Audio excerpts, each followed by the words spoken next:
Hello everyone and welcome to Vegan Business Talk. I'm Katrina Fox, your host, and in this episode I'm going to be taking you through my top 5 predictions for trends in the vegan and plant-based business sector. So 2020, bit of a challenging year. We've seen vegan and plant-based business owners, some of them have absolutely thrived throughout 2020 with the whole COVID situation. And sadly, we have seen others who have really been pushed to the brink, have been quite devastated. Some have even had to close down. However, if we look at the vegan and plant-based business sector as a whole, then I think we've got cause for optimism because it really is quite heartening. A lot of what's gone on, a lot of the figures, a lot of the growth in the vegan and plant-based business sector has been incredible. And I foresee that we're going to see that continue into 2021. So my first prediction is the continued growth of the plant-based meat sector. So we've seen lots of exciting stuff happen over the past few years with Beyond Meat really kind of, I guess, leading the way in terms of being the first vegan company to go public. But of course, then we've seen lots of other plant-based meat businesses come in, including legacy brands such as Fry's, for example, developing new products and also teaming up and coming under the Live Kindly umbrella. So pooling their resources in order to help the growth of plant-based meats, which I think is fantastic. We've also got other players coming into the sector, such as the Natural Order Acquisition Company. And this is headed up and chaired by Sebastiano Cossia Castiglione, who's an amazing vegan investor. And he's going to be working in the alternative protein space. They recently closed an IPO offering of more than $230 million. So that is super exciting. Really happy to see how that plays out and grows.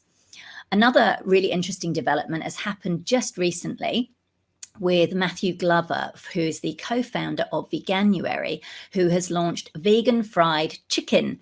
And the aim of that is basically what it sounds like, is to replace KFC, which I think is brilliant. Matthew is also an investor. He's the co-founder of Veg Capital, so he invests in other businesses. And this is his brand new startup. It's got very lofty goals to become a global brand and to really disrupt that fast food space, particularly in fast food chicken-based products. So I think that's going to be very exciting, definitely one to watch. And I'll hopefully be speaking to Matthew later this year on this podcast, on this show, which will be fantastic. So lots of really cool developments there. I think the plant-based meat sector has gone off to a phenomenal start, and we're definitely going to see more of that in 2021. My second prediction is the growth of alternative and innovative technology. Now, I was actually on a call earlier today, just a kind of a meet and greet call with Irina Gary, who's the Chief Marketing Officer at Change Foods, which is a new American-Australian startup that's basically making alternative dairy. And I'm pausing when I say the name of it, because as Irina and I were talking, we were even discussing ways that we might have to kind of come up with new names for this type of product because the technology is so new. It's not cell-based. So cell-based is where you take a biopsy, you take cells from an animal using like a biopsy. And at the moment, the growth system for that is bovine fetal serum, which is obviously not cruelty-free in any way, but there are moves, I believe, to create an animal-free growth system. It's also not plant-based, what Change Foods are doing.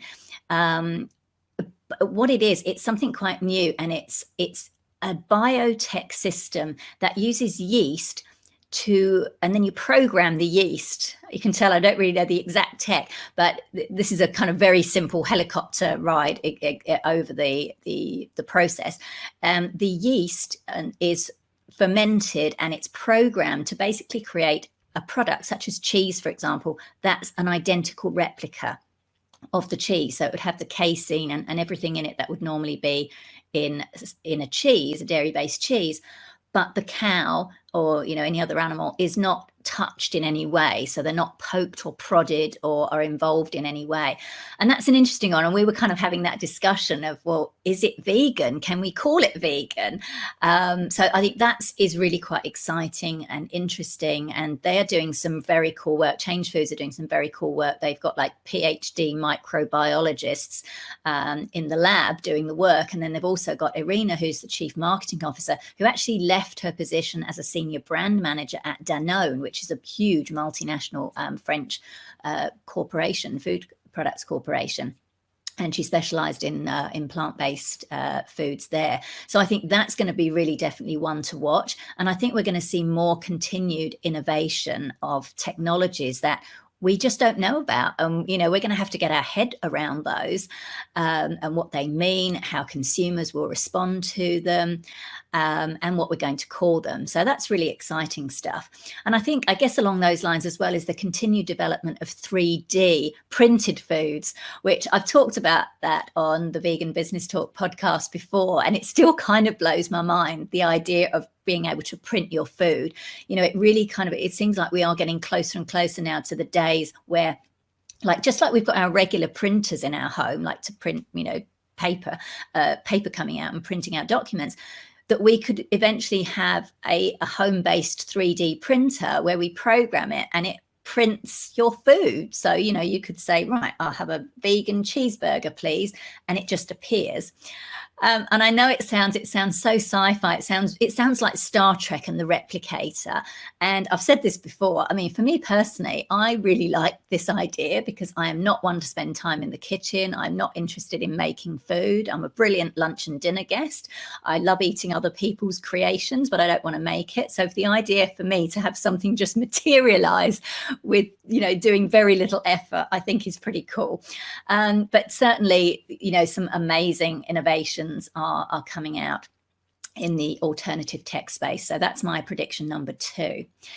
Now, prediction number 3 is within the area of fashion and materials. So again, over the years, we've seen some really cool developments in the different types of materials, such as leather made from apples, from cactus, from pineapple. We're also seeing mycelium, so products, materials that are made from fungi, the roots of fungi from mushrooms, vegan silk, vegan wool, really interesting innovation. And I do encourage you to check out a new organization called the Material Innovation Initiative. It's brand new. It only officially launched earlier this year. It's headed up by Nicole Rawling and Stephanie Downs. Nicole is a former corporate lawyer who left to go and work at Good Food Institute, which has done incredible things, bringing together scientists, business people, politicians, a bunch of stakeholders to help grow the vegan and plant-based food sector. And Nicole has since left GFI and is now heading up the Material Innovation Initiative, basically making it the GFI of the materials sector, which I think is really, really exciting because gosh, doesn't the fashion industry need to clean up its act, not only in terms of sustainability, but also in terms of getting rid of the awful cruelty and, becoming more animal free. We saw what happened in 2020 with the horrible situation where thousands of mink were killed to prevent a particular strain of COVID-19 from spreading. I mean, either way, those poor animals, would have had an awful life anyway on a mink farm and would have then been killed, for their fur, which is absolutely horrendous. And also there's a company, a luxury company that is in Australia that has bought some land to farm crocodiles, which is just awful. I mean, talk about a step backwards. Crocodiles, they're skinned alive. It's a terrible, cruel industry, totally unsustainable, taking up land. So yeah, if you do buy crocodile or planning to buy crocodile skin or any other animal skins, please don't. There is no need because we now have really amazing products that are much more sustainable and are animal free. And I think that's been a really steady development over the past couple of years or so, where luxury brands, both in the fashion sector and also in the car sector, for example, that have finally come around to realizing that vegan materials doesn't mean cheap. or unstylish. So I think that's really exciting. And if you are a vegan business owner or entrepreneur that is working in the fashion space or in a space where materials are used and required, I do recommend you get in touch with Nicole at the Material Innovation Initiative. And again, I'm hopefully going to be interviewing Nicole on this show so we can take a bit more of a deeper dive into the type of work that they're doing. But certainly the reports are from them that they've been consulting with big, large brands and corporates. And a lot of these brands are really keen to get on this, the vegan or, the sustainability bandwagon, which I think is fantastic. So really looking forward to developments in that for 2021. My prediction number 3 is the continued rise of corporate, so big multinational corporations getting in on the vegan and the plant-based business trend. So, creating more products, either creating products of their own, which we've seen doing. Initially, some of these big corporations, they either invested in vegan or plant-based companies or they bought them out. Now we're seeing them also creating their own. And I know that's a bit of a controversial thing. I actually did a talk a couple of years ago in Melbourne on this topic about, is it a good thing that corporations are getting in on the vegan and plant-based business trend? And I think it is, because certainly at the moment, they've got the systems in place, they've got the access, they are able to get these vegan and plant-based products out to much bigger and wider audiences. And all those systems are in place. It means the vegan and plant-based business doesn't have to invest in all that infrastructure.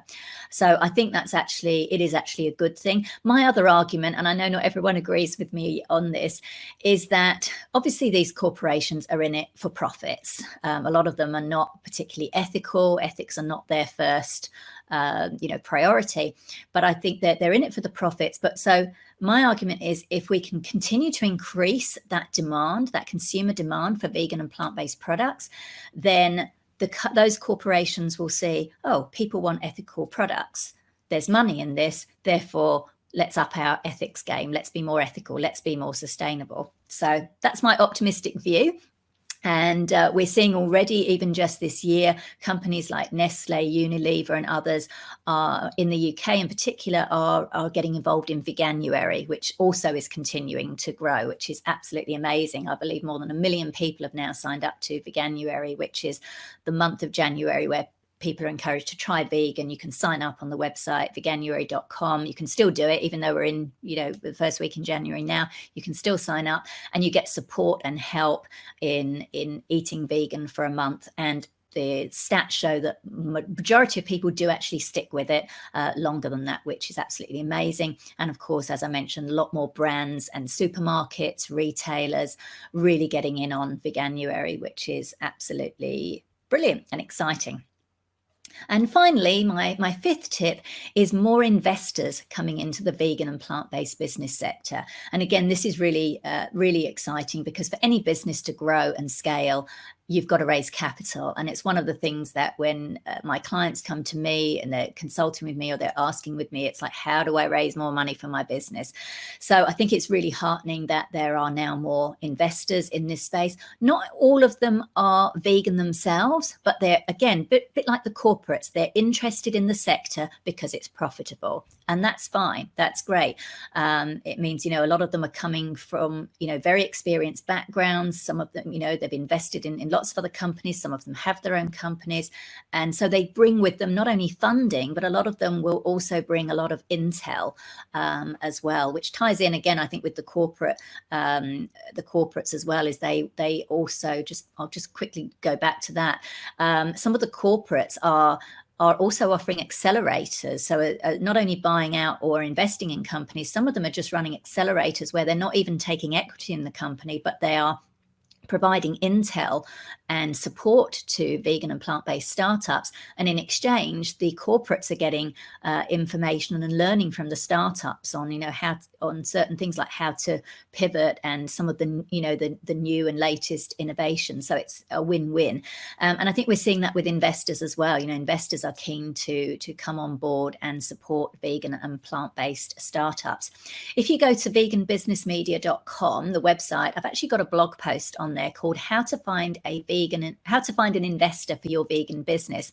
And that is basically a list of vegan and friendly investors who I'll update the list quite regularly, and it's free. It's available to the public. You can just hop on there. It's got information about who they are, the types of business they invest in, types of businesses they invest in, and also how to pitch them, which is really important. And I've also got some interviews, which I did on Vegan Business Talk podcast with those investors, and they're embedded in that post. So that's a really helpful resource for you if you're looking for an investor. And I think what's exciting as well in this space, we are now starting to see some platforms emerge where vegan and plant-based business owners and investors are being brought together. So, for example, we've got Beyond Animal, which is the brainchild of Claire Smith and Dinesh Kothari. Claire is a very robust finance professional. She launched the world's first vegan exchange traded fund. Well, you may have seen that in the media. There's a ton of media coverage. I worked with Claire on some PR, and it's really kind of got out there, and it's the first of its kind. And they also created, Beyond Investing, her company also created a vegan, and climate conscious and vegan friendly stock index as well, and then launched the ETF. And now Claire is focusing her efforts on Beyond Animal, which is basically an integrated digital platform, and whose aim is to help grow the vegan economy. And one of the exciting things they're launching, I think this month, I believe, is a place where vegan business owners and investors can come together and then go into like an online deal making room. They're also introducing a conference tool as well, which is quite exciting.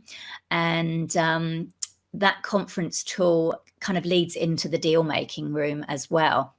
So once you've got the, like, for example, they partnered with ProVeg International for a conference called New Food Invest in March. And so that's going to be an all-day conference and summit where people can learn, but then they can also go into the deal-making room and meet investors. And I believe Vevolution in the UK are also creating a similar platform. So I think these kinds of platforms are really important because and also pitch competitions. I think we're going to see a continued trend for pitch competitions, and especially in the plant-based space, the plant-based innovation space. And I think that's really cool because, it can be quite difficult. I know a lot of vegan business owners say, oh, how do I get in front of an investor? I've sent them an email and haven't replied. How do I get through to them? And I think these platforms and these pitch contests are really helpful for vegan entrepreneurs to get in front of those investors. And even like with a pitch contest, for example, like it's definitely worth entering, because even if you don't get shortlisted and even if you don't win, you're still getting on the radar of those investors. And I know from speaking to people who run these kinds of things, they've said that afterwards, a lot of deal making happens after the actual event or the contest itself. So definitely worth doing. So I think that's going to continue, and we're going to see more and more vegan and plant-based, both startups and existing businesses, get funded by an increasing number of investors who really want to capitalize on this growing space. So that's my 5 top tips and predictions for the vegan and plant-based business sector in 2021.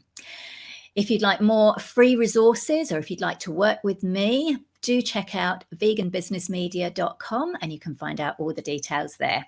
Thanks so much for tuning in.